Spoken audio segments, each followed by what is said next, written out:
ونؤمن به ونتوكل عليه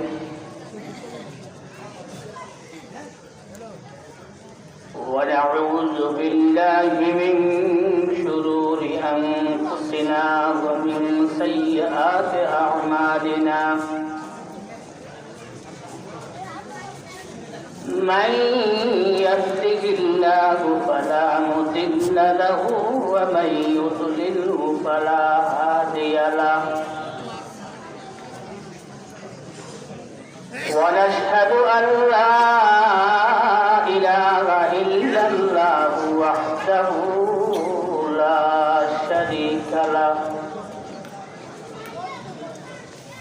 ونشهد أن سيدنا ونبينا وسندنا وحبيبنا وحبيب ربنا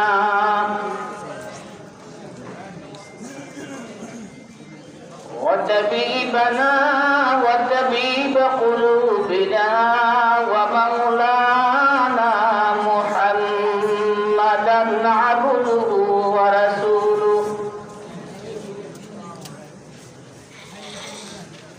أرسله الله إلى كافة الناس بشيرا ونذيرا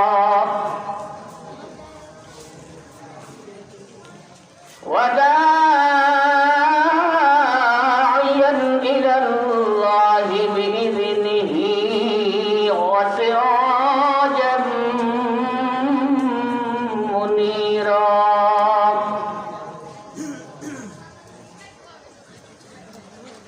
صلى الله تعالى عليه وعلى آله وأصحابه وأزواجه وذرياته وبارك وسلم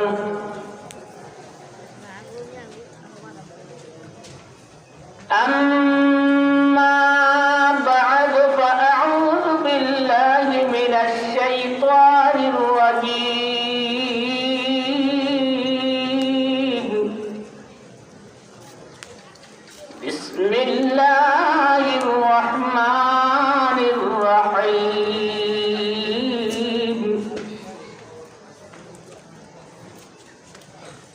طه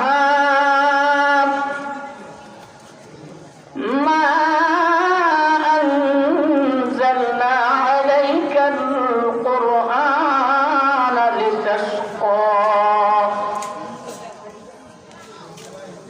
إلا تذكرة لمن يخشى تنزيلا ممن خلق الأرض والسماوات العلى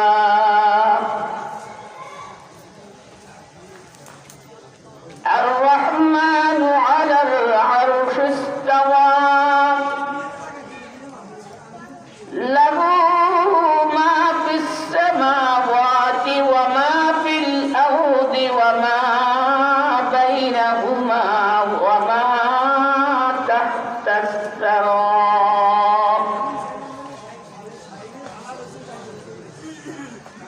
وقال رسول الله صلى الله عليه وسلم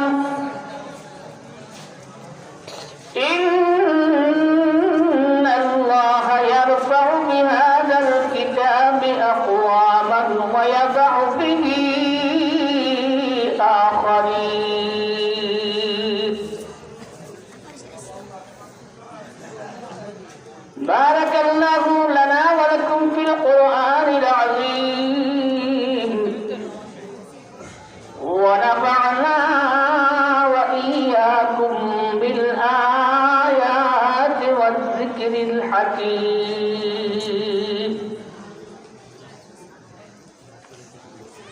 اللهم صل على سيدنا محمد وعلى آل سيدنا محمد كما صليت على سيدنا إبراهيم وعلى آل سيدنا إبراهيم إبراهيم إنك حميد مجيد اللهم بارك على سيدنا محمد وعلى آل سيدنا محمد كما باركت على سيدنا إبراهيم وعلى آل سيدنا إبراهيم إنك حميد مجيد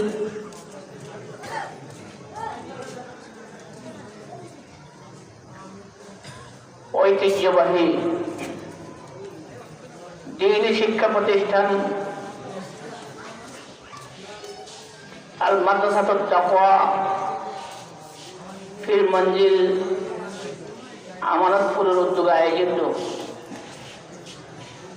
অধ্যকার আজিমুসান বার্ষিক ওয়াজ মাহফিলের আগত সম্মানিত মুহতারাম হযরত উলামায়ে কেরাম,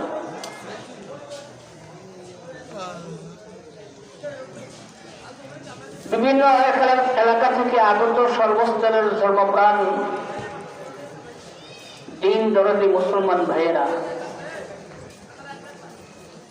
পর্দার অন্তরালে অবস্থানরত পর্দানিশী মা ও বোনেরা, মহান আল্লাহ রাব্বুল আলামিনের দরবারে অগণিত অসংখ্য শুকর, যিনি অত্যন্ত মেহেরবানি করে দয়া করে অত্যন্ত কঠিন নাজুক ভয়াবহ পরিস্থিতির ভিতর দিয়েও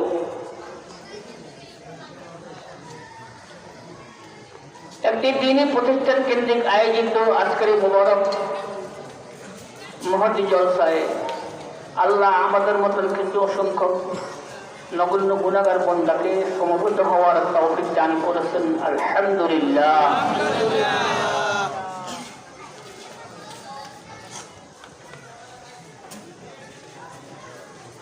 যে প্রতিষ্ঠানকে উপলক্ষ করে আমরা আজকে এখানে একত্রিত হয়েছি, আমাদের সকলেরই জানা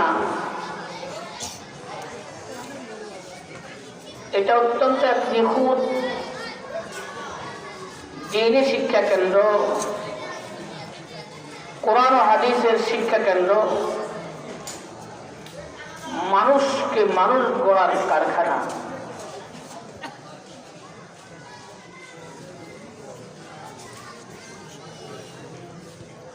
আল্লাহ পাক রব্বুল আলামিন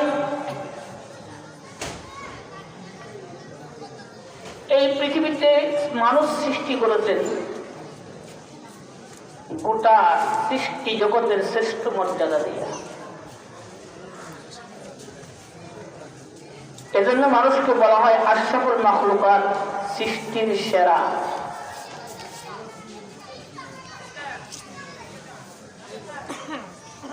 আল্লাহ পাক রব্বুল আলামিন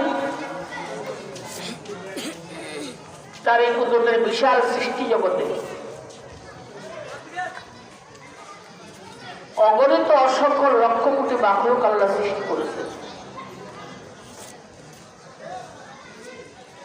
সবই আল্লাহর তৈরি, আল্লাহর সৃষ্টি। মানুষও আল্লাহর তৈরি, আল্লাহর সৃষ্টি, আল্লাহর মাখলুক, আল্লাহর বান্দা বা আল্লাহর গোলাম।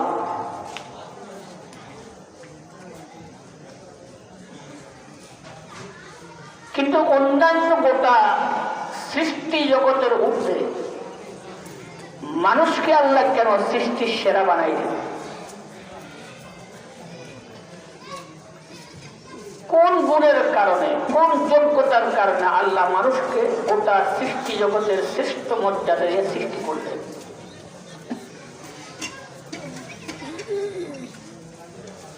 এই কথাটাকে আমরা খুব গভীরভাবে উপলব্ধি করা দরকার।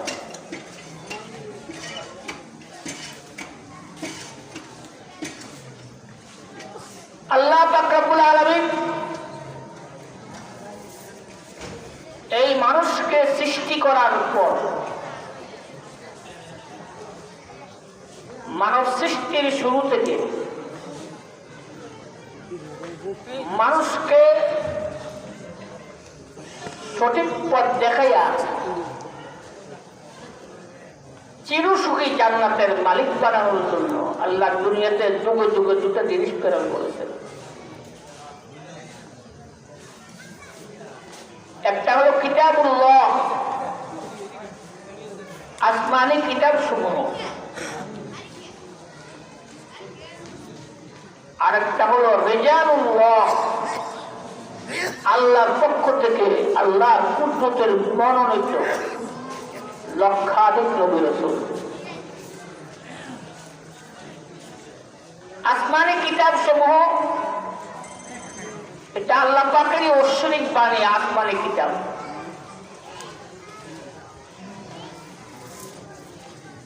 রিজালুল্লাহ তথা আল্লাহ পাকের পক্ষ থেকে আল্লাহরই মনোনীত লক্ষাধিক নবী রাসূল। এই দুই জিনিসের মাধ্যমে আল্লাহ পাক রব্বুল আলামিন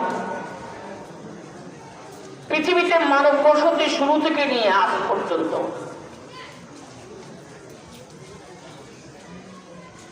ছোট বড় মিলিয়ে সর্বমোট 103 খান মতান্তরে 104 খানা আসমানি কিতাব আল্লাহ নাযিল করেছেন।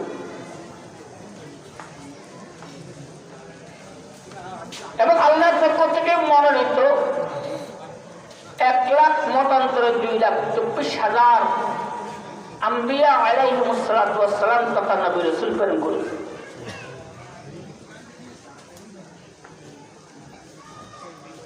তন্মধ্যে আসমানি কিতাব সমূহের মধ্যে সর্বশেষ এবং সর্বশ্রেষ্ঠ কিতাব 30 পারা কোরআনে মাজিদ।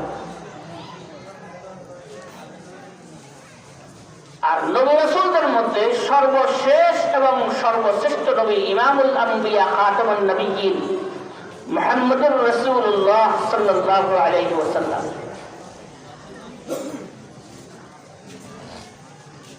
সর্বশেষ এবং সর্বশ্রেষ্ঠ নবী, সর্বশ্রেষ্ঠ কিতাব আসমানি কিতাব 30 পারা কোরআনের পরে আর কোন কিতাব কিয়ামত পর্যন্ত দুনিয়াতে আসবে না।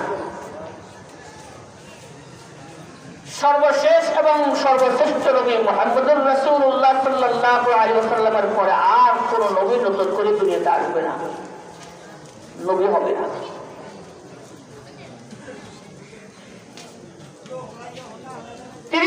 কোরআন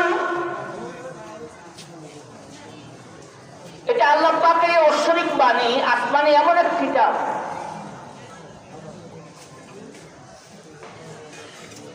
এই কিতাবের মাধ্যমে আল্লাহ পাক রব্বুল আলামিন পৃথিবীর সর্বস্তরের মানুষের হেদায়েতের একমাত্র মাধ্যম হিসেবে দুনিয়াতে আল্লাহ এই কিতাব প্রেরণ করেছে।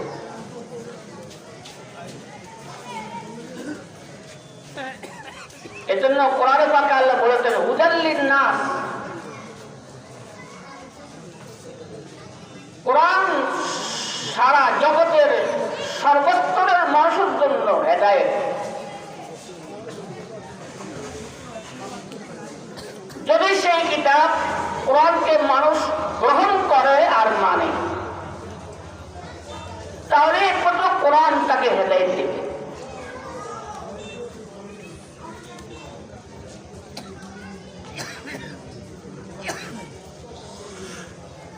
কিন্তু এই কোরআনকে আল্লাহ পাক রব্বুল আলামিন অন্য এক আয়াতে বলেছেন রাহমাতুল লিল মুমিনিন। 30 পারা কোরআন হলো বিশেষভাবে ঈমানদারদের জন্য আল্লাহর রহমত।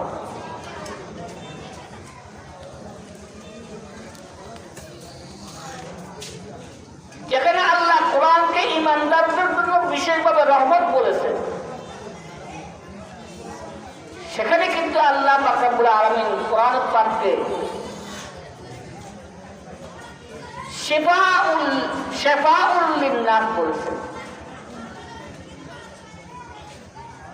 পৃথিবীর সমস্ত মানুষের সর্বপ্রকারের রোগের মহা ঔষধ।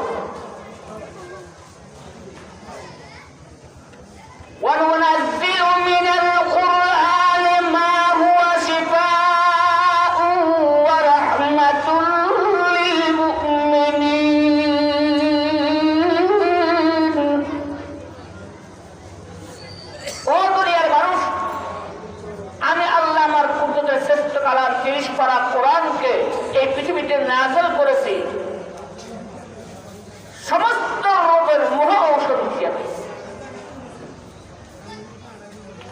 রাহমাতুল লিল মুমিনিন এবং সারা পৃথিবীর সমস্ত মুমিনদের জন্য আমি আল্লাহর পক্ষ থেকে স্পেশাল রহমত হিসেবে।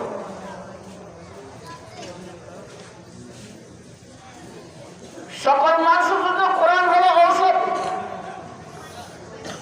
আর বিশেষভাবে কোরআন ঈমানদারের জন্য রহমত।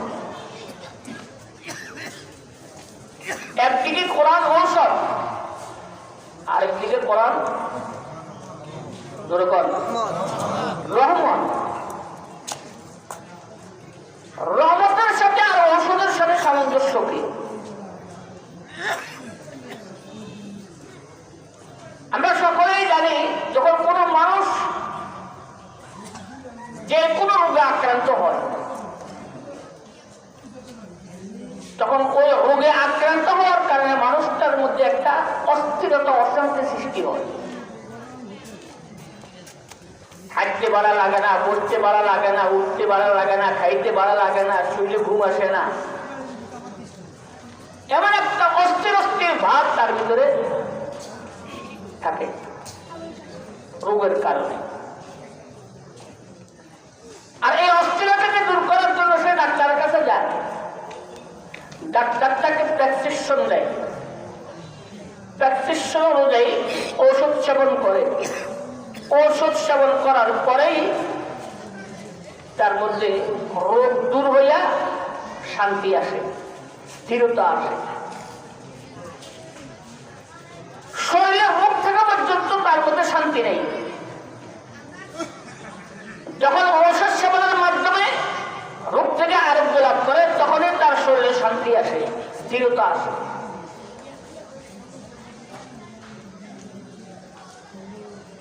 আল্লাহ পাক রব্বুল আলামিন বলেন,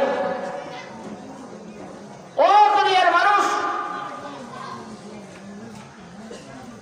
তোমাদের মধ্যে যত প্রকারের রোগ আছে, ইমানি রোগ, শারীরিক রোগ, আধ্যাত্মিক রোগ, রুহানি রোগ, যত রকমের যত ব্যায়াম, যত রোগ, আর এই রোগের কারণে যত রকমের যত অশান্তি সৃষ্টি হয়, সমস্ত রোগের থেকে মুক্তি দিয়া শান্তি সৃষ্টি করার একমাত্র ব্যবস্থা আমার ৩০ পারা কোরআন। সুতরাং এই ঈমানদার মুমিন মুসলমান মনে প্রাণে এই ৩০ পারা কোরআনকে বিশ্বাস করে ঔষধ হিসেবে ব্যবহার করবে, ঔষধ হিসেবে সেবন করবে, অবশ্যই অবশ্যই ৩০ পারা কোরআন তাকে সব প্রকারের রোগের থেকে মুক্তি দিয়ে তাকে শান্তি দিতে পারে।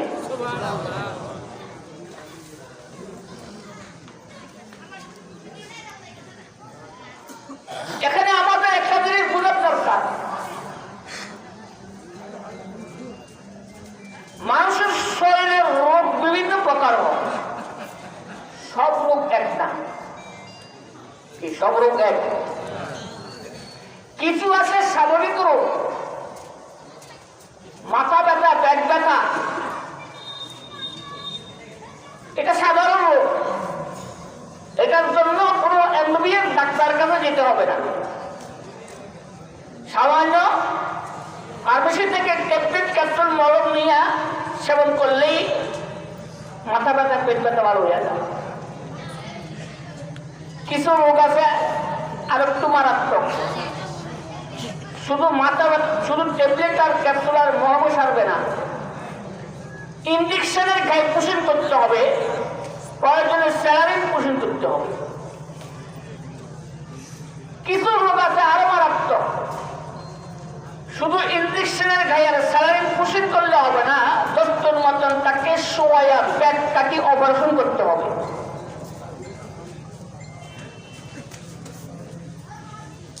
রোগ যেমন বিভিন্ন, আবার রোগীও বিভিন্ন প্রকার আছে। কিছু রোগী আছে স্বাভাবিক রোগী,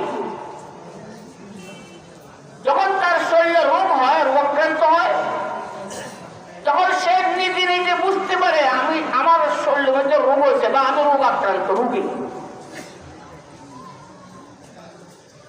যে রুগী নিজে রোগ বুঝতে পারে, সে যে রোগ আক্রান্ত রুগী এই কথা বোঝার মতন অনুভূতি যার ভিতরে থাকে, ওই রুগী নিজের ইচ্ছায় নিজে রোগ থেকে আরেকটু লাভ করার জন্য নিজে নিজে ডাক্তারের কাছে যায়। কেউ তাকে ধরে বেঁধে ডাক্তারের কাছে নিতে হয় না। কি কথা বলে? যারা নিজের রোগ বুঝে এমন রুগীর কেউ হাত পা বেঁধে চেপে ধরে নিয়ে ডাক্তার কাছে নিতে হয় না, সে নিজে ডাক্তারের কাছে যায়। নিজের ইচ্ছে নিজে ডাক্তারের কাছে গিয়া ডাক্তার যখন তাকে প্রেসক্রিপশন দেয়, তখন সে ডাক্তারকে সম্মান করে হাদিয়ে দেয়, ভিজিট দেয়, দেয় কিনা? কিন্তু কিছু রোগী আছে অস্বাভাবিক রোগী, এত মারাত্মক রোগে আক্রান্ত, সে যে রোগাক্রান্ত রোগী এই কথা বোঝার মতো অনুভূতি শক্তিও তার থাকে না।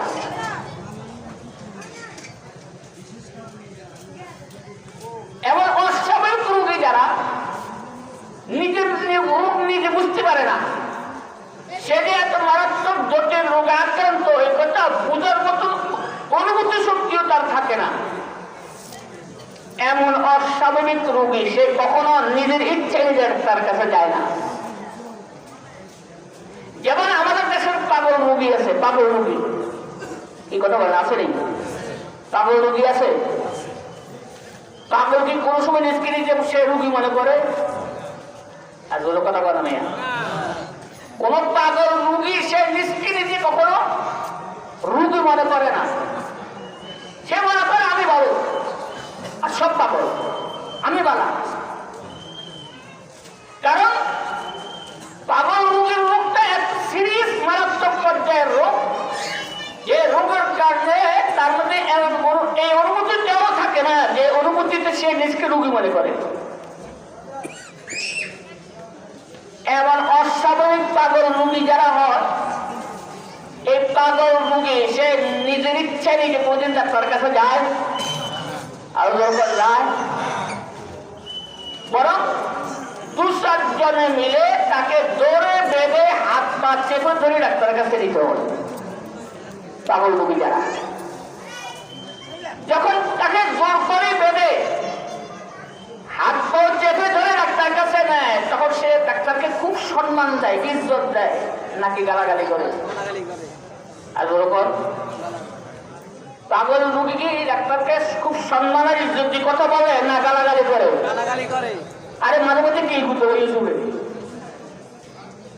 মাঝে মধ্যে পাগল রোগী ডাক্তারকে সম্মান করে হাজিয়ে দিবে দূর কথা, বিজয় দিবে দূর কথা, বলে কোনটা কি গুতো ইউটিউবে।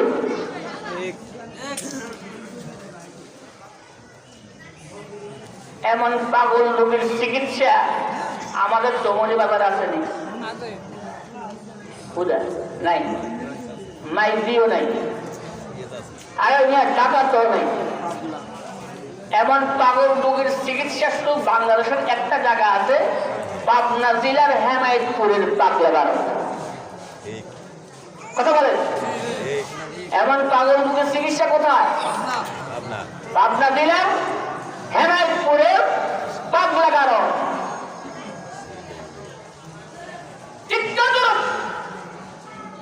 আল্লাহ পাক রব্বুল আলামিন বলেন 30 পারা কোরআন সারা পৃথিবীর মানব জাতির সর্বপ্রকারের রোগের মহা ঔষধ। কিন্তু যারা ঈমানের রোগের স্বাভাবিক রোগী, এরা সেই ঈমানের রোগ থেকে আত্মলাভ করার জন্য নিজেরাই নিজের ইচ্ছায় স্বইচ্ছায় কোরআনওয়ালা আধ্যাত্মিক ডাক্তার, নবী রাসূল, পীর ওলি, হক্কার ওলামা কেরামের দরবারে যায়। কথা বুঝলেন না? কথা আপনারা ঘুম নিয়ে যান, আপনারা ঘুম নিয়ে যান, আর মতো ঘুম যান। ঘুম না গেলে আমরা যেগুলো একবারে ইসে উনি বসেও ফেটেন জানেন না, আমরা বউ রয়েছেন, আমরা জান আপনারা একটা তোমাও রয়েছেন লাগে।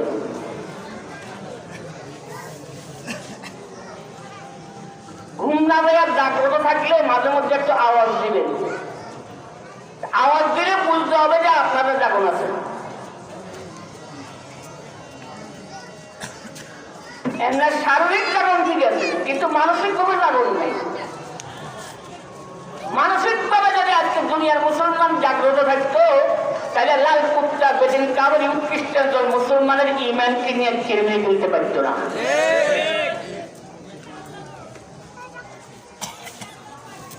গভীর রাত্রে ঘরের বাতি যখন সব নিভে ফেলায়, তখন গর্তের ভিতর থেকে চোরাই দুর্বার কথা বলে। যতক্ষণ ঘরের মধ্যে বাতি জ্বালাইয়া থাকে, আলো থাকে, এতক্ষণ পর্যন্ত চোরাই ইন্দুরের ধোঁয়াও নেই, এই গর্ত বার হয় না। যখন বাতি এরকম নিভে ফেলায় পুরা বড় অন্ধকার হয়ে যায়, এবারে চোরাই ইন্দুর গুলো ওই খাদের থেকে আসতে পারে বার হয়, আর ঘরের হাড় এটাতে থাল বাসন নিয়ে খটখটায়। কথা বুঝলেন? এখন এখন এখন বুদ্ধিমান গৃহস্থ লাড়িও গলে উঠে যেতে পারে, হুই হুই হুই, চোরাই ইন্দুরের ঠ্যাংও উঠতো না। কথা বুঝলেন? লাড়িও গলে হয়ে হয়ে করলে আদারিয়া করে ইন্দুর জান তো দূর কথা, তার ঠ্যাংও উঠবে না। আর যখন বুদ্ধিমান গৃহস্থ ঘরের মাঝখানে বাচ্চা উঠে জ্বালাই দিব, বাচ্চা সুইচ দিব, বাচ্চা উঠবো, বাচ্চার দেওয়ার দেরি 1 সেকেন্ড আর আপনি সেই চোরা ইন্দুরকে খুঁজে তালাশ করে পাবেন না, সব আমার ঘরকে ঢুকে যায়। আজকে বর্তমান দুনিয়ার মুসলমানের ইমানি ঘুমানোর কারণে নাস্তিকবাদীর কাবরে উৎকৃষ্টান দল কুত্তাদের দালালের গোষ্ঠী মুসলমানের ইমানের হাড়ি পাতিল নিয়ে খটখটায়। এখন আমরা যতই সুশিক্ষার করবেন, হরিহাল্লা করবেন, কোনো কাজ হবে না। প্রত্যেকটি মুসলমানের ঘরে ঘরে ইমানের হেঁটে দুর্বাতে গেলে এবং নাস্তিকদের একটাকে আর খুঁজে চালান করে বাড়ি সালাম দিয়েও পাওয়া যাবে না। परतबे हुस्नत न गुंजर दर जमीनो आसमा, परतबे हुस्नत न गुंजर दर जमीनो आसमा, दर हरी में सीन हैरानम के चूजा कर दई, दर हरी में सीन हैरानम के चूजा कर दई। ला इलाहा इल्लल्लाह, ला इलाहा इल्लल्लाह,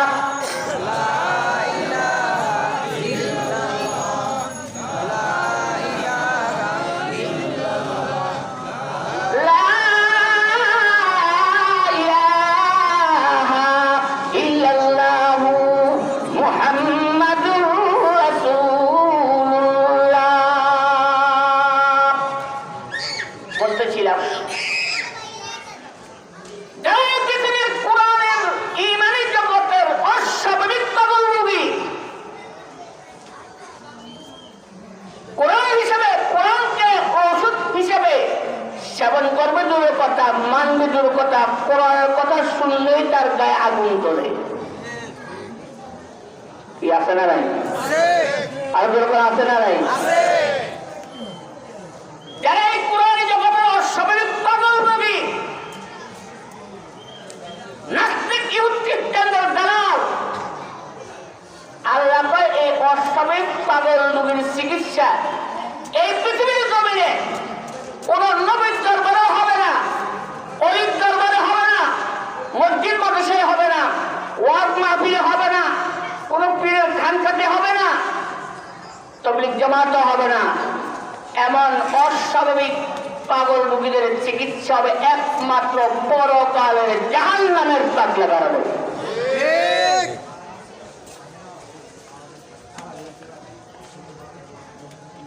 এজন্য হুজুর আকরাম সাল্লাল্লাহু আলাইহি ওয়াসাল্লাম 40 বছর বয়সে যখন সর্বপ্রথম হেরা পর্বতের গুহায় কোরআনের ওহী পড়তে হলেন, আল্লাহর নির্দেশে আল্লাহ রাসূল যখন এই কোরআনের দাওয়াত মক্কার প্রতিটি কাফের বেদিন ইহুদ খ্রিস্টান বেদিন কাফেরদের ঘরে তখন ওই আবু জেহেল আবু লাহাবের মতন ইমানের মতন অস্বাভাবিক পাগল মুগিরা রাসূলের সেই দাওয়াত গ্রহণ করে কোরআনের অসৎ সেবন করবে দূর কথা, বরং উল্টা আল্লাহ রাসূলকে গালি দিতে লাগলেন। এমনকি আল্লাহ রাসূলকে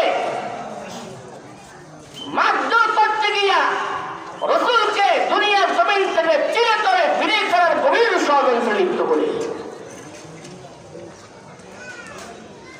ওদিকে আল্লাহর হাবিব মুহাম্মদ সাল্লাল্লাহু আলাইহি ওয়াসাল্লাম এই কোরআনের দাওয়াত দিতে গিয়ে রাসূল মনে প্রাণে আল্লাহ নবী চাইতেন যাতে করে মক্কার একটা লোক যেন কোরআনের হেদায়েত ছাড়া বাকি না থাকে, বিশেষ করে আপন বংশ কুরাইশের কোন একটা লোক। এটা ছিল আল্লাহ রাসূলের সেই মনের আবেগ চাহিদা।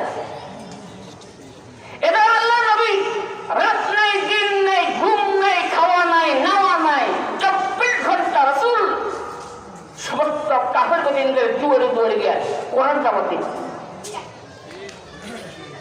একদা আল্লাহ রাসূল সাল্লাল্লাহু আলাইহি ওয়াসাল্লাম আম্মা জান হযরত খাদিজাতুল কুবরা রাদিয়াল্লাহু তাআলার ঘরে শোক অবস্থায় ছিলেন।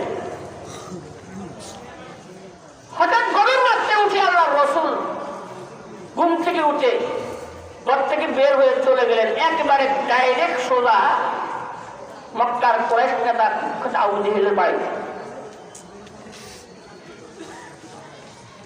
ওদিকে হযরত খাদিজাতুল কুবরা রাদিয়াল্লাহু তাআলা হঠাৎ করে ঘুম থেকে উঠে দেখেন যে আল্লাহ রাসূল রাহমাতুল্লাহ আলাইহি সাল্লাল্লাহু আলাইহি ওয়াসাল্লাম বিছানায় শোয়া নাই। গভীর রাত, নবী বিছানায় শোয়া নাই। আম্মা জান অস্থির হয়ে পড়লেন, এত গভীর রাতে আর রাসূল কোথায় গেলেন? না জানি কোন দুষ্ট জালেম কাফেরের কবলে পড়লেন। মহিলা মানুষ ঘর থেকে বের হয়ে গিয়ে খুঁজে তালাশ করবে সেই পরিবেশও নাই। এই অবস্থায় অস্থির অস্থির গোটা রাত আম্মা জান হযরত খাদিজাতুল কুবরা রাদিয়াল্লাহু তাআলা ঘরের দরজার মাঝখানে দাঁড়ায়া দাঁড়ায়া রাত কাটিয়ে দিলেন। অপরদিকে রাহমাত আলম সাল্লাল্লাহু আলাইহি ওয়াসাল্লাম বিশ্বনবী মুহাম্মদুর রাসূলুল্লাহ সাল্লাল্লাহু আলাইহি ওয়াসাল্লাম এই ঘর থেকে গভীর রাতে বের হয়ে একা একই চলে গেলেন ওই কুরাইশ নেতা আবু জেহেলের বাড়ি। আবু জেহেল ঘরের দরজায় গিয়া আল্লাহ রাসূল টোক দিলেন। টোক দেওয়ার সাথে সাথে কুখ্যাত আবু জেহেলের ঘুম ভেঙে গেল। কে? চাচা, আমি আপনার ভাতিজা আব্দুলের বেটা মুহাম্মদ।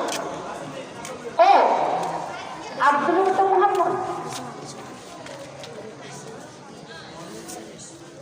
তাড়াতাড়ি উঠে আবু জেহেল দরজা খুললো। দরজা খুলেই আবু জেহেল 2 হাত দিয়ে আল্লাহ নবীকে জড়িয়ে তুলল। আবু জেহেল মনে করছে ভাতিজা মুহাম্মদ যদিও দিনের বেলায় আমাদের বাপদাদার ধর্ম নিয়ে পাগলামে সাগলামে করে, কিন্তু গভীর রাত্রে আমার বাড়িতে আসছে নিশ্চয়ই কোন একটা মহাবিপদে পড়ে। কারণ যেহেতু আমি হলো কুরাইশ লিডার, কুরাইশ নেতা, আর এমন নেতাদের বাড়িতে গভীর রাত্রে হানা দেয় তার নেতার টেনারা যখন কোনো বিপদে পড়ে। আমাদের দেশেও দেখবেন গ্রামীয় যে সমস্ত নেতা আছে অনেক সময় ওই টেনারা গভীর রাত্রে নেতাকেও বাড়িতে উঠে যখন কোনো বিপদে পড়ে। আবু জেহেল মনে করলো যে আমার ভাতিজা মুহাম্মদ দিনের বেলায় যদিও আমাদের বাচ্চারা ধর্ম নিয়ে পাগলামে সাগলামে করে, কিন্তু গভীর রাত্রে নিশ্চয়ই আমার বাড়িতে আসছে কোনো একটা মহাবিপদে পড়ে। 2 হাত দিয়ে জয় দেওয়া হলো, ভাতিজা মুহাম্মদ রে, তুমি হয়তো আমাদেরকে চিনলে না। এ ভাতিজা মুহাম্মদ, তোমার জন্য কত মায়া কত দরদ, যদিও তুমি আমাদের বাচ্চারা ধর্মের বিরুদ্ধে কথা বলো, কিন্তু এ ভাতিজা মুহাম্মদ এই গভীর রাতে তুমি আমার বাড়িতে আসছো, নিশ্চয়ই কোন মহাবিপদে পড়ে বাতিলে মোহাম্মদ বলো কি বিপদে আসছো, বলো তুমি কি বিপদে পড়ে আসছো। আমি তোমার চাচা হিসেবে আমার যতটুকু শক্তি আছে সামর্থ্য আছে, আমার সমস্ত শক্তি সামর্থ্য দিয়া আমি তোমাকে সেই বিপদ থেকে উদ্ধার করতে তৈয়ার। আল্লাহর হাবিব রহমত আলাইহি রাসূলুল্লাহ সাল্লাল্লাহু আলাইহি ওয়াসাল্লাম বললেন, চাচা আমার আপনি যা মনে করেছেন তাই না।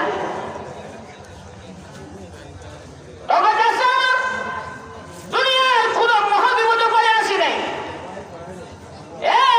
আমার দীর্ঘদিনের মনে একটা ব্যথা নিয়ে আসছি। চাচা আমার আপনি জানেন আপনার পাঠিয়ে মুহাম্মদ আল্লাহর পক্ষ থেকে প্রেরিত রাসূল। কাল হাসর মাঠে দুনিয়ার লক্ষ কোটি কোটি নারী পুরুষ আপনার পাঠিয়ে রাসূলের জাহান্নাম থেকে মুক্তি পাইয়া জান্নাতে যাবে। একটা লোক আপনার পাঠিয়ে রাসূলের জাহান্নাম থেকে মুক্তি পাবে না, একটা লোক আপনার পাঠিয়ে রাসূলের ভিতরে জান্নাতে যাবে না। কিন্তু চাচা আমার কাল হাসরের মাঠে যেই দিন দুনিয়ার লক্ষ কোটি কোটি নারী পুরুষ জাহান্নাম থেকে মুক্তি পাইয়া জান্নাতে যাবে, সেই দিন আপনি আমার কুরাইশ দিলেন, আপনি আমার বংশের নেতা হইয়া, আপনি আমার চাচা হইয়া, আপনি যদি এই মুহূর্তে কলমাহারা হইয়া বেঈমান হইয়া জাহান্নাম হইয়া কবরে যান, সেই দিন হাসরের মাঠে আপনার জন্য আল্লাহর দরবারে দুইটা কথা বলার সুযোগ আমার থাকবে না। এই দেখায় রাত্রির 24 ঘন্টা মনের ভিতরে ধাও ধাও করে আগুন জ্বলে। ও চাচা আমার আমি জানি আপনি বিশাল কুরাইশ নেতা, কুরাইশ লিডার, আপনার একটা সম্মান আছে, ইজ্জত আছে। এজন্য দিনের বেলা প্রকাশ্য আপনি আপনারা ধর্ম ত্যাগ করে কর্ম গ্রহণ করতে পারেন না। তাই গভীর রাত্রে আপনার বাড়িতে আইসি, এখানে আপনি ছাড়া আমি ছাড়া তৃতীয় আর দুনিয়ার কোনো মানুষ নেই। আপনি শুধু একবার আমার কানে কানে বলে নেন, লা ইলাহা ইল্লাল্লাহু মুহাম্মাদুর রাসূলুল্লাহ।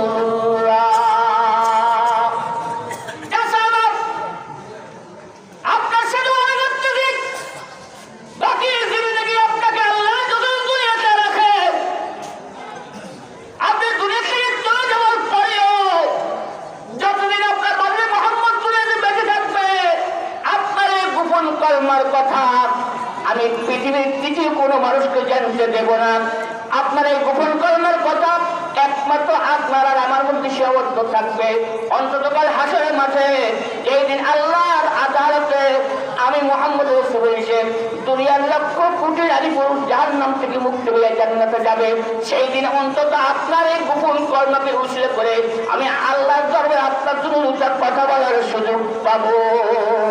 আল্লাহ যে মাহাদুরি বরাবর যাবে আদম তারহাম ইয়া নবী আল্লাহ তারহাম লা আখির রাহমাতাল লিল আলামিন যে মাহরুমা তেরা গাফিল নশীনি বরাও আওয়ার সালাদ পড়বে ইয়ামানি কে রোয়ে তুসতে সুবহ জিন্দেগানি। হায়রে দয়ার নবী, হায়রে মায়ার নবী, যে কুত্তাটা বুঝেন তোমাকে জীবনস্তরে শেষ করার জন্য রাত নাই দিন নেই 24 ঘন্টা তোমার বিরুদ্ধে উঠে পড়ে লেগে আছে, আর ওই লোকটাকে জাহান্নাম থেকে বাঁচানোর জন্য গভীর রাতে তুমি আমার খুবকে হারাম করে আমার পেছনেকে হারাম করে তুমি তার দৌড়ে গিয়ে হাতে বসে কুখ্যাত আবু জেহেল। আল্লাহর হাবিব বিশ্বনবী মুহাম্মদুর রাসূলুল্লাহ পবিত্র জবান থেকে শুধু এই কথা শুনার জানি মুহূর্তের মধ্যে তার মাথায় রক্ত গরম হয়ে গেল, সারা গায়ে আগুন ধরে গেল। ডাক দিয়ে বলল, মুহাম্মদ দিনের বেলায় তুমি যে পাগলামি করো, গভীর রাতে তুমি সেই পাগলামি নিয়ে আমার বাড়িতে আসছো, এত সাহস, এত বড় সাহস! দিনের বেলা প্রকাশ্য তুমি আমাদের হাজার হাজার বছরের ধর্মের বিরুদ্ধে যে পাগলামি করো, গভীর রাতে আবার সেই সাহসে কোন সাহসে আসলে ওই কথা নিয়ে এই বলে কুখ্যাত আবু জেহেল তার বিছানার নিচ থেকে একটা কোয়া কান্দে বের করে তার গায়ের সর্বশক্তি দিয়া আল্লাহর হাবিব রাহমাতুল আলামিন সাল্লাল্লাহু আলাইহি ওয়াসাল্লামের মুবারক দেহের মধ্যে এত জোরে আঘাত করলো পায় দিল, ভয়ের সাথে সাথে আল্লাহর রাসূলের মুবারক দেহ মুবারক ফেটে ছিটছিট রক্ত বের হতে লাগলো। এক পর্যায়ে আল্লাহর হাবিব রাহমাতুল আলামিন সাল্লাল্লাহু আলাইহি ওয়াসাল্লাম বেহুশ হয়ে পড়ে।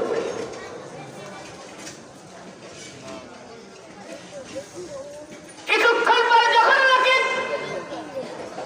হুঁশ ফিরে আসলো, আল্লাহর হাবিব রাহমাতুল আলামিন সাল্লাল্লাহু আলাইহি ওয়াসাল্লাম রক্তাক্ত দেহনিয়া সেখান থেকে উঠে হাঁটতে পারে না, কোন রকম হামাগুড়ি দিয়া পুনরায় বাইরের দিকে রওনা হলেন।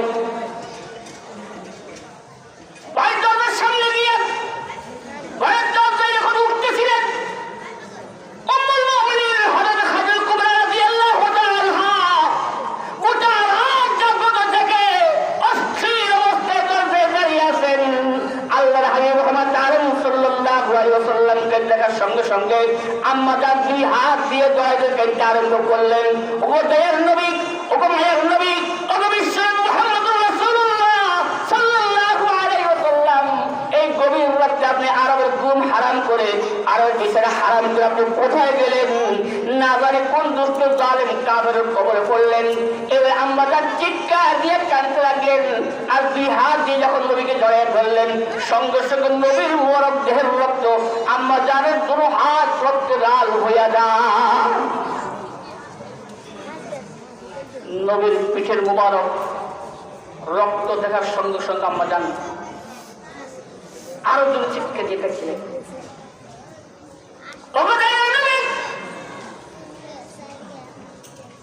জীবনে কোনদিন কারোর সঙ্গে হাইখাড়াখাড়ি করেন নাই, কারোর সঙ্গে মারামারি করেন নাই, কারোর মাথায় বাড়ি দেন নাই, কারোর ঘর ডাকাতি করেন নাই। ও কথায় নবী, মায়ের নবী, বিশ্বনবী মুহাম্মদুর রাসূলুল্লাহ সাল্লাল্লাহু আলাইহি ওয়াসাল্লাম কোন নিষ্ঠুর জালিম কাফের আপনাকে আঘাত করলো? কোন দুষ্ট জালিম ওই কাফের আপনার মধ্যে রক্তাক্ত করলো? এই বলে আম্মা জান যখন চিৎকার দিয়ে কাঁদতে আরম্ভ করলেন, দয়াল নবী বলে, খাদিজা রে, খবরদার খবরদার, কাঁদিও না কাঁদিও না। এ খাদিজা, খবরদার কাঁদিও না। আমার যে পৃথিবী যে রক্ত দেখেছ, এই রক্তের জন্য আমি দুনিয়ার কোনো মানুষকে দায়ী করি না। এই প্রিয় রক্তের জন্য আমি দুনিয়ার কোনো কাফের বেঈমানকে দায়ী করতে পারি না। এই রক্তের পৃথিবী রক্তের জন্য যদি দায়ী হয়ে থাকে, একমাত্র আল্লাহর কোরআন দায়ী হবে। दुर्पेशानी ने तरीक़त रूह को दरिया कर दिया, दुर्पेशानी ने तरीक़त रूह को दरिया कर दिया, दिल को रोशन कर दिया, आंखों को बीरा कर दिया। जो न थे खुद राह पर गए, रूह के हादी बन गए। क्या नजर थी जिसने मुर्दों को मसीहा कर दिया। আল্লাহর হাবিব রাহমাতুল আলামিন সাল্লাল্লাহু আলাইহি ওয়াসাল্লাম কোরআনের দাওয়াত দিতে গিয়া নিজের দেহকে রক্তাক্ত করে যখন তিনি নিজকে শেষ করার মধ্যে উপক্রম হয়ে গেল, আল্লাহ তখন ডাক দিয়ে বলতেছেন, মা আনজালনা আলাইকাল কুরআনা লিতাশকা ইল্লা তাযকিরাতাল লিমান ইয়াখশা তানজিলাম মিম্মান খালাকাল আরদা ওয়াস সামাওয়াতিল উলা।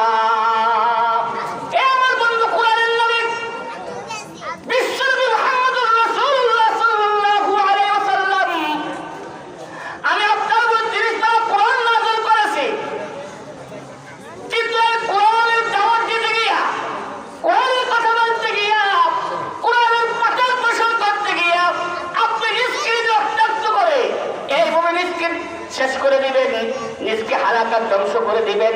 এর জন্য তো আমি আপনার কোরআন নাযিল করে নাই, বরং আমি আল্লাহ এই 30 পারা কোরআন নাযিল করেছি ইল্লা তাযকিরাতাল লিমান ইয়াখশা। আপনি শুধু এই কোরআন পড়ুন, আপনি শুধু এই কোরআনের তেলাওয়াত করুন, আপনি শুধু এই কোরআনের কথা বলুন। পড়ার মাধ্যমে, তেলাওয়াতের মাধ্যমে, আলোচনার মাধ্যমে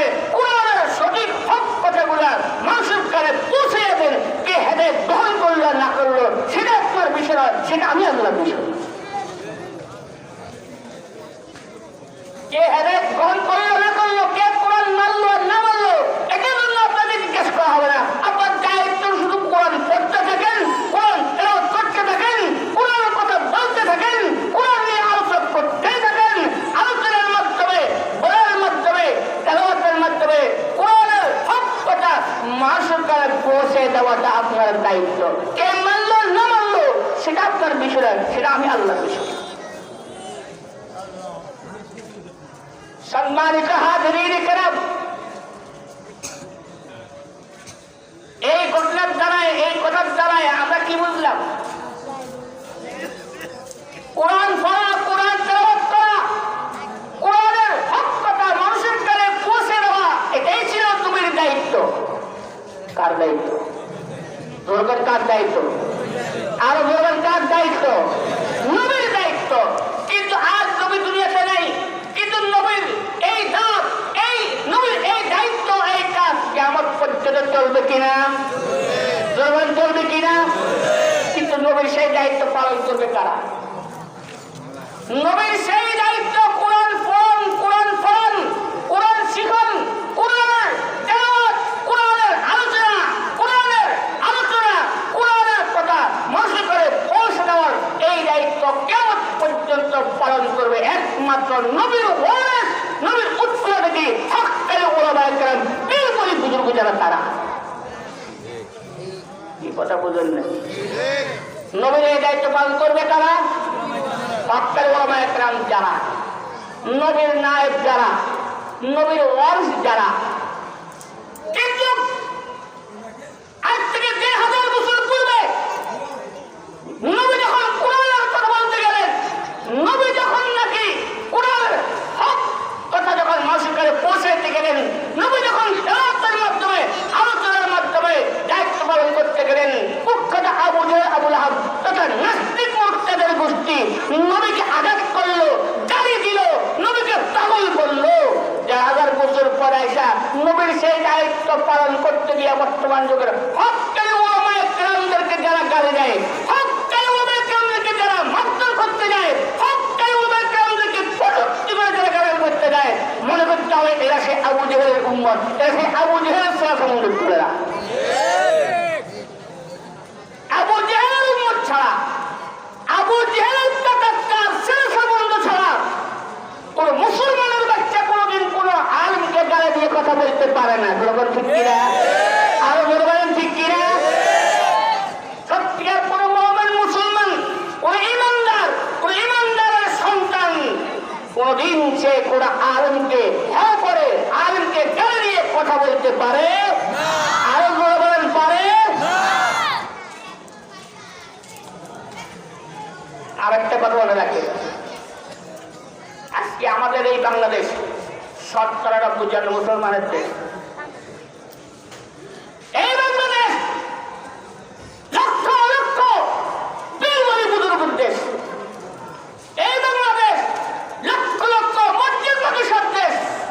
যে দেশের সূর্য উদিত হয় আজানের ধরে নিয়ে, যে দেশের সূর্য ডুবে আজানের ধরে নিয়ে, যে দেশের প্রতিটি সেকেন্ডে, প্রতিটি ঘন্টায়, প্রতি পড়ায় আল্লাহর নাম উচ্চারিত হয়, কোরআনের তেলাওয়াত হয়, কোরআনের আলোচনা হয়, জিকির আজকার হয়, তাকবীর তাহলিল হয়, যে দেশে সত্যিকার আল্লাহর দ্বীন শিখা হয়, দ্বীনের কথা বলা হয়, আজ সেই বাংলার জমিনে লক্ষ কোটি মুসলমানের কলিজার উপরে বসে যারা এই দেশের কোরআনকে নিয়ে, কোরআনের কটূক্তি করে, বুঝতে হবে এদের জন্ম মেটে দোষ আছে।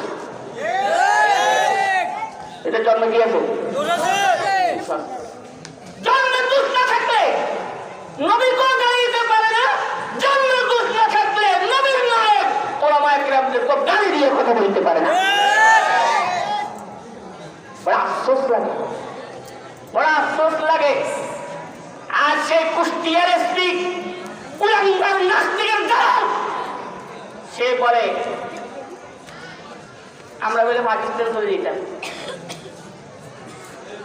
বাংলাদেশ দল লাগলে পাকিস্তানে চলে যেতাম, আমরা পাকিস্তান চলে যাবো। কোথায় যাবি? কি কথা বলে? আমরা পাকিস্তান আপনি কোথায় যাবি? আমাদের জন্ম বাংলাদেশ, আমাদের মাতৃভূমি বাংলাদেশ। বরং এই দেশে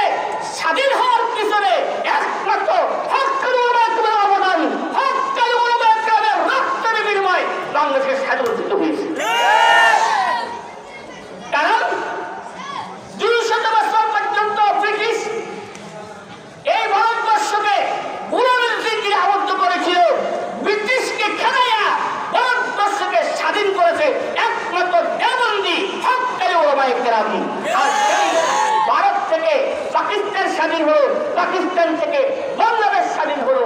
আমরা পরিষ্কার বলতে চাই, যদি ওলামায়ে কেরামের রক্তের বিনিময় সেই ব্রিটিশ খেলার আন্দোলন না হতো, ব্রিটিশ যদি এই ভারত রাজ্যকে আজ পর্যন্ত গোলামের দিনে আবদ্ধ করে রাখত, তাহলে বাংলাদেশ নামক স্বাধীন রাষ্ট্র স্বপ্ন দেখতে না।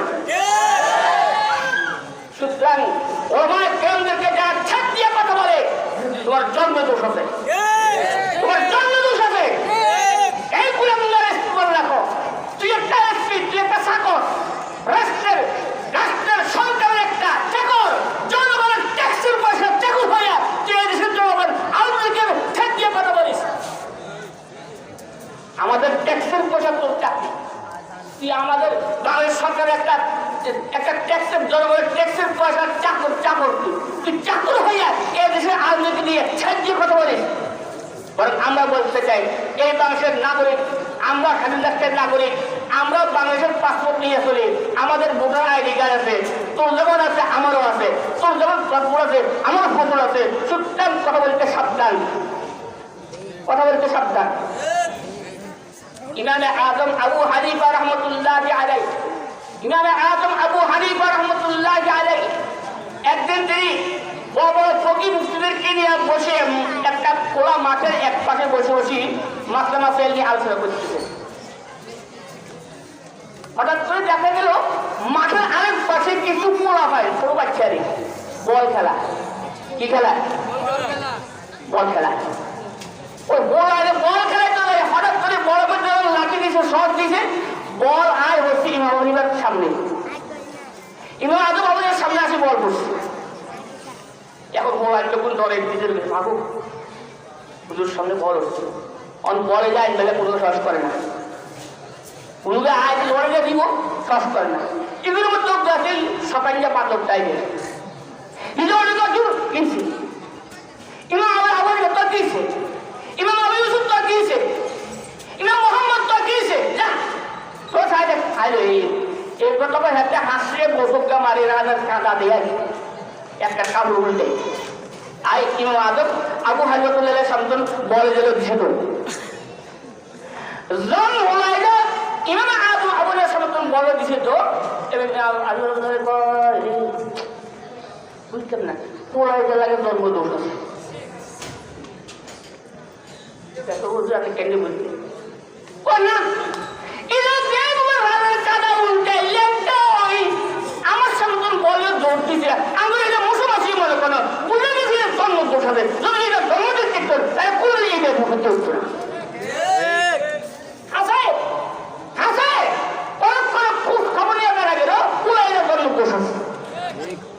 ঠিক বর্তমান যারা এদেশ থেকে উমাকেন্দ্রকে উচ্ছেদ করতে চায়, যারা উমাকেন্দ্রকে এদেশ থেকে বিলীন করতে চায়, যারা এদেশ থেকে তন্মাদেশকে বন্ধ করতে চায়, বুঝতে হবে এদের জন্ম দোষ।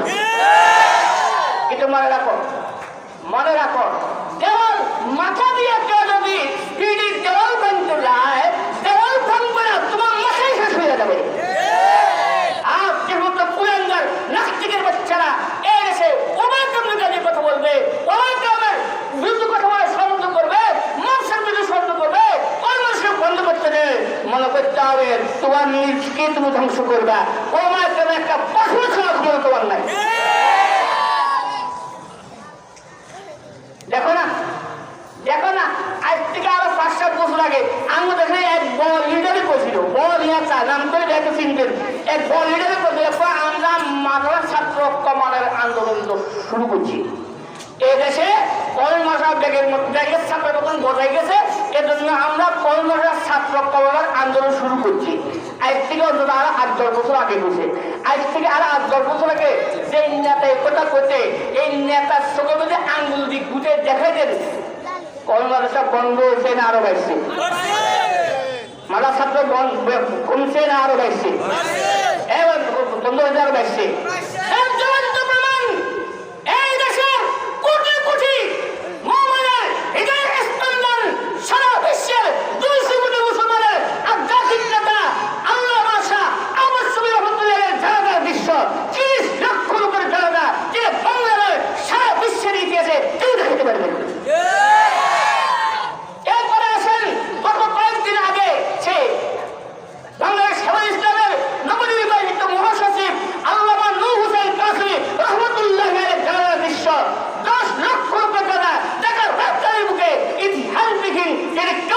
পারবে না। প্রমাণ করে এই দেশ ওবাইকামের দেশ, এই দেশ সত্যি আল্লাহর দেশ, এই দেশ ইসলামের দেশ, এই দেশ ফরওয়ার্ডের দেশ। কোন নাস্তিকের বাচ্চা যদি এর বিরোধী করতে যায় তার ঠাই বাংলার জমি হবে না, কেমন হবে না।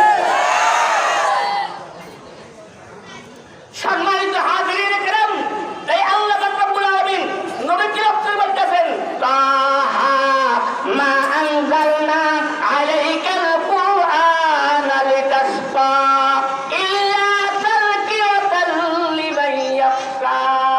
এ নবী, আপনি চিন্তা করবেন না, আপনার দায়িত্ব আপনি পালন করেন, আপনার কাজ আপনি করতেই থাকেন, করতেই থাকেন, করতেই থাকেন। দ্বীনের হেদায়েতের বাতি আমি আল্লাহ কোরআনের মাধ্যমে, আপনার আদর্শের মাধ্যমে এই বাতি আমি পরিচিত করছি। এই বাতি নিবারণ শক্তি পৃথিবীতে কিয়ামত পর্যন্ত হবে না, হবে না ইনশাআল্লাহ। তবে নাস্তিকদের কাল একটা কথা বলে দিচ্ছি, আর রহমান আলাল আরশে ইস্তাওয়া। এই নাস্তিকের বাচ্চারা, তোরা যারা আল্লাহ বলতে কিছু নাই, স্রষ্টা বলতে কিছু নাই, আমি আল্লাহ জিজ্ঞেস করতে চাই, জমিন কার? এখন জমিন কার? আসমান কার? চন্দ্র সূর্য কার? আকাশ বাতাস কার? আমি আল্লাহ তৈরি জমিনে থাকি, আবার আকাশ বাতাস ব্যবহার করে, আবার চন্দ্র সূর্যের আলো গ্রহণ করে। আমি আল্লাহর বিরুদ্ধে ষড়যন্ত্র করবি, আমি আল্লাহ করেন বিনা এক সেকেন্ড তৈরি, আমি আল্লাহ তৈরি জমিনেও থাকতে পারবি না, আসমানও থাকতে পারবি না। কোথায় যাবি যা, কোথায় যাবি যা। যদি বলেন না জমাই থাকতেন না, ঠিক আছে, আমরা বলেন যে আকাশও বা আকাশও আমার কথা বলেন, আকাশ কার? কয় না, জমিও থাকতাম না, আকাশও থাকতাম না, একবারে হাতার ছাড়া মারে নিশ্চিত আল্লাহ তো হিয়ে আমি আল্লাহ। কি ছাত্র জমিন হাতার ছাড়া কার? লাহু মা ফিস সামাওয়াতি ওয়া মা ফিল আরদি ওয়া মা বাইনাহুমা ওয়া মা তাহতাস সারা। আল্লাহ কয় আমার আকাশ ভালো লাগে না, আমার জমিন ভালো লাগে না, আমার চন্দ্র সূর্য ভালো লাগে না, আমার গ্রহ নক্ষত্র ভালো লাগে না। এই নাস্তিকের বাচ্চা নাস্তিক, কোথায় যাবি যা, আসমানও যাওয়ার জায়গা নাই, জমিনও জায়গার জায়গা নাই। মনে রাখ, আইনাল মাফার জায়গার কোন জায়গায় নেই। একদিন আসবে যে আসবে, নাকে খত দিয়ে তো সহ্য করতে আমি আল্লাহকে চেষ্টা করি। فاتقوا يوما ترجعون فيه إلى الله ثم توفى كل نفس ما كسبت وهم لا يظلمون। আবার আফসোস লাগে যে কুলেন্ডার মুসলমানের বাচ্চারা আজকে আরেকদিকে কথা বলে, তো আমরা রাজা আমরাও হতে পারি, রাজা আমরা হুজুর লাগে না, রাজা আমরাও হতে পারি। এই হুজুর রাস্তা রাজা খাওয়া খাওয়াই মাটির কাছে খরচ খোঁজে। এই এই কুষ্টিয়ার একটি তোর পুলিশ তোর পুলিশ তোর পুলিশ রাস্তা গানে খাড়ায় চাকেরে খাড়া করা পায় সাদা উঠে নি কোন মাঠা ছাত্র, কোন মাঠা ছাত্র তোমাদের করতে সব করছে। আমি তো হুজুর তো হুজুর তো তোর গাড়ো দিবে না, যাইতো তোর গাড়ো দিবে না, তোর করতেও যেতে হবে, তোর গাড়ো দেওয়ার জন্য কোনো করতেও হবে না, আর তোর গাড়াতেও হবে না। এই করোনা মহামারীতে যখন ভাইয়ে বাপকে দেখতে যায় না, বাপ ভাইকে ছেলেকে দেখতে যায় না, স্বামী স্ত্রীকে দেখতে যায় না, আমারও করবো। সেখানে যদি হুজুররা নামে তোর বাবারা যদি দাবন না করতো, তোর স্বামীর যখন না করতো, তো এই রেশন ওই মুদ্রা আর কোন বিয়ে করতে হয়ে যাবো কথা কয় না। এই করোনায় হুজুররা নিজের জীবনে রেস্ট নিয়ে যেখানে স্বামী নিজের স্ত্রীকে দেখতে দেয় না, স্ত্রীর স্বামীকে দেখতে দেয় না, হুজুর বাবু দেখতে দেয় না, বাবু হুজুর দেখতে দেয় না, সেখানে হুজুররা লাখ জ্যাকেট গায়ে দিয়া স্বাস্থ্যবিধি মেনে এই মুদ্রা দাফন করছে কে? তোর বাপে। এই কুষ্টিয়ার একটি তোর বাপে আইন, তোর বাপে আইন দাফন করছে না, তোর ভাইয়া আয়